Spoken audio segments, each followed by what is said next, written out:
రియాన్స్ నీ పెళ్ళి ఎప్పుడు? 5th. ఏ 5th? April 5th. నీ పేరేంది? రియాన్స్. మీ నాన్న పేరేంది?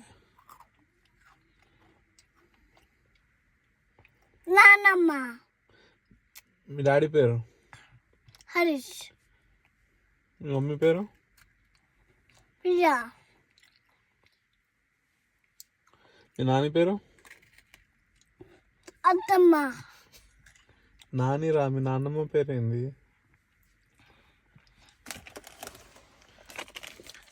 మీ నాని పేరేంది? అత్తమ్మ. మీ మమ్మీకి రా అత్తమ్మ, నీకేమవుతుంది?